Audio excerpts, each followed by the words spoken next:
નમસ્કાર. આજના આપણા આ ખાસ વિશ્લેષણમાં તમારું સ્વાગત છે. આજે આપણે બંગાળના એક એવા જબરદસ્ત સ્ટ્રીટ ફૂડ બિઝનેસ મોડલ વિશે વાત કરવાના છીએ જે સાંભળીને કદાચ તમને નવાઈ લાગશે. ખૂબ જ ઓછું રોકાણ પણ નફો કમાવાની તક એકદમ શાનદાર. તો ચાલો આ આકર્ષક વ્યવસાયની A to Z વિગતોને બારીકાઈથી સમજીએ. હવે તમને કદાચ એવો વિચાર આવતો હશે કે અચાનક જ આ વ્યવસાય અત્યારે આટલો ચર્ચામાં કેમ છે? તો એનું કારણ પણ ઘણું રસપ્રદ છે. 2026ની ચૂંટણીના પ્રચાર વખતે જ્યારે પ્રધાનમંત્રી નરેન્દ્ર મોદીએ પશ્ચિમ બંગાળની મુલાકાત લીધી ત્યારે તેમણે આ પ્રખ્યાત સ્ટ્રીટ ફૂડની મજા માણી અને એના દિલથી વખાણ કર્યા. બસ આ ઘટના પછી તો જાણે આખા દેશમાં આ વાનગીની લોકપ્રિયતા રાતોરાત વધી ગઈ. બિઝનેસ અને બ્રાન્ડિંગની દૃષ્ટિએ જોઈએ તો આ એક બહુ મોટી તક બની ગઈ છે. ઠીક છે, તો ચાલો આ બિઝનેસ બ્લુપ્રિન્ટમાં ઊંડાણપૂર્વક ઉતરીએ. આજના આ સત્રમાં આપણે આ 5 મુખ્ય મુદ્દા પર ફોકસ કરીશું. પહેલું, પ્રખ્યાત બંગાળી સ્ટ્રીટ ફૂડ. બીજું, ઝાલમુરી બનાવવાની એકદમ સરળ રીત. ત્રીજું, જરૂરી સાધનો અને યોગ્ય સ્થળ. ચોથું, રોકાણ અને નફાનું ગણિત. અને છેલ્લે પાંચમું, માર્કેટિંગ અને બિઝનેસનો વિકાસ. તો ચાલો સૌથી પહેલા વિભાગ તરફ આગળ વધીએ. પ્રખ્યાત બંગાળી સ્ટ્રીટ ફૂડ. અહીં નોંધવા જેવી સૌથી મહત્વની વાત એ છે કે આ વ્યવસાય શરૂ કરવા માટે તમારે કોઈ માસ્ટર શેફ બનવાની બિલકુલ જરૂર નથી. ગેસ પર કોઈ રસોઈ કરવાની ઝંઝટ જ નથી. આ સંપૂર્ણપણે એક નો કુક કોન્સેપ્ટ છે. એટલે કે જેણે ક્યારેય રસોડામાં પગ પણ નથી મૂક્યો તે પણ આ બિઝનેસ આસાનીથી ચલાવી શકે છે. આ જ એક બાબત તેને આટલો સરળ, આકર્ષક અને નફાકારક આઈડિયા બનાવે છે. આગળ વધીએ આપણા બીજા વિભાગ તરફ. ઝાલમુરી બનાવવાની એકદમ સરળ રીત. હવે આ વાનગી બનાવવી ખરેખર કેટલી સરળ છે તે જુઓ. પહેલા સ્ટેપમાં બસ એક મોટો બાઉલ લેવાનો, તેમાં મમરા, ઝીણી સમારેલી ડુંગળી, ટમેટાં, થોડા લીલા મરચાં, બાફેલા બટાકા અને ક્રંચ માટે શેકેલા ચણા, સિંગદાણા અને સેવ નાખીને બરાબર મિક્સ કરી દેવાનું. બીજા સ્ટેપમાં મીઠું, લાલ મરચું, ચાટ મસાલો અને થોડો લીંબુનો રસ ઉમેરાય છે. પણ હા, અહીં જે સૌથી જાદુઈ ઘટક છે ને તે છે અસલી સરસવનું તેલ. જી હા, આ તેલ જ ઝાલમુરીને પેલો અસલ બંગાળી ચટપટો ટેસ્ટ આપે છે. અને ત્રીજું પણ સૌથી અગત્યનું સ્ટેપ, તેને મિક્સ કર્યા પછી તરત જ ગ્રાહકને પીરસી દેવું. જો વાર લાગે તો મમરા નરમ પડી જશે અને તેની મજા બગડી જશે. એટલે ક્રંચ જાળવી રાખવો ખૂબ જરૂરી છે. ચાલો આગળ વધીએ અને જોઈએ કે આ બિઝનેસનું સેટઅપ કેવી રીતે થાય છે. આપણો ત્રીજો વિભાગ છે જરૂરી સાધનો અને યોગ્ય સ્થળ. હવે અહીં ખરેખર રસપ્રદ બાબત એ છે કે આ આખા બિઝનેસનું સેટઅપ કેટલું સામાન્ય અને ઝંઝટ વગરનું છે. કોઈ મોટો શોરૂમ નહીં, કોઈ મોટી દુકાન નહીં.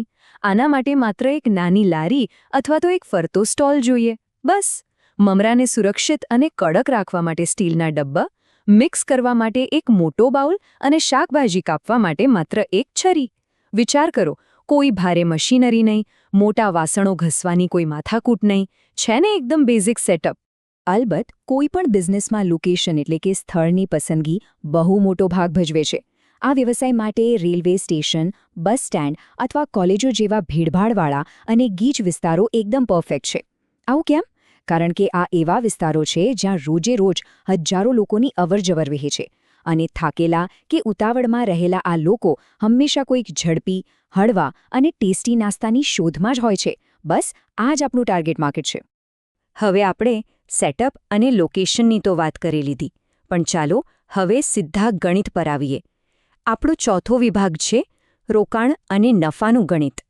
માત્ર 10થી 20,000 રૂપિયા. જી હા, તમે બિલકુલ સાચું સાંભળ્યું. આટલી જ નાની મૂડી સાથે તમે આ વ્યવસાયની ધમાકેદાર શરૂઆત કરી શકો છો. અને સૌથી આશ્ચર્યજનક વાત તો એ છે કે આટલા રોકાણમાં માત્ર તમારો કાચો માલ જ નહીં, પરંતુ તમારી નવી નક્કોર ફરતી લારીનો ખર્ચ પણ આરામથી કવર થઈ જાય છે.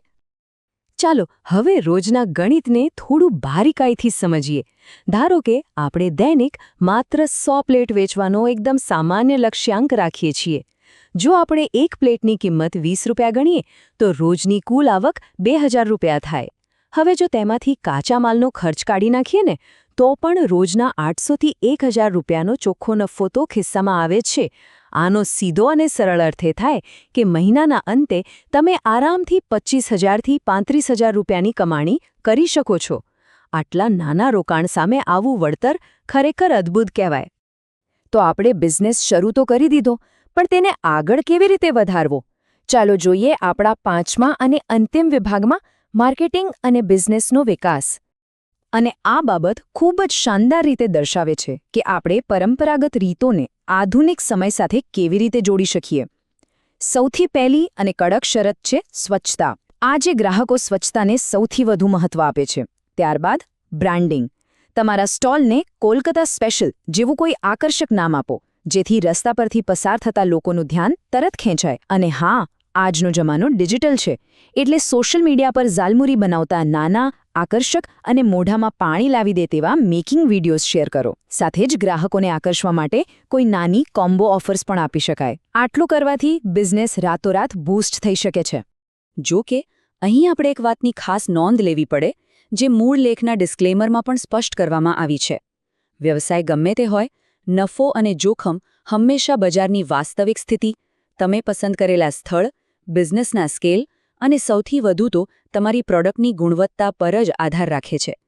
તેથી કોઈપણ નવો વ્યવસાય કે રોકાણ શરૂ કરતા પહેલા એકવાર પ્રોફેશનલ બિઝનેસ એડવાઇઝરની સલાહ લેવી હંમેશા હિતાવહ રહે છે. તો આખરે આખી વાતનો સારાંશ કાઢીએ. જરા વિચારો, જ્યારે રોકાણ આટલું ઓછું હોય, કોઈ ભારે મશીનરીની જરૂર ન હોય અને માસ્ટર શેફ જેવી કોઈ ખાસ રસોઈ કળા પણ ન જોઈતી હોય, તો પછી એક મોટો પ્રશ્ન એ ઊભો થાય છે કે સ્ટ્રીટ ફૂડ ક્ષેત્રે નવી ક્રાંતિ લાવવા માટે ઉદ્યોગ સાહસિકોની આગામી પેઢીને હવે કઈ વસ્તુ રોકી રહી છે? આ એક એવો શાનદાર બિઝનેસ આઈડિયા છે જેની શરૂઆત ખૂબ જ સરળ છે અને નફાની સંભાવનાઓ અપાર છે. બસ જરૂર છે તો માત્ર એક મજબૂત ઈચ્છાશક્તિની. તો આજના આ વિશ્લેષણમાં જોડાવા બદલ તમારો ખૂબ ખૂબ આભાર. મળીએ આવતા વિશ્લેષણમાં.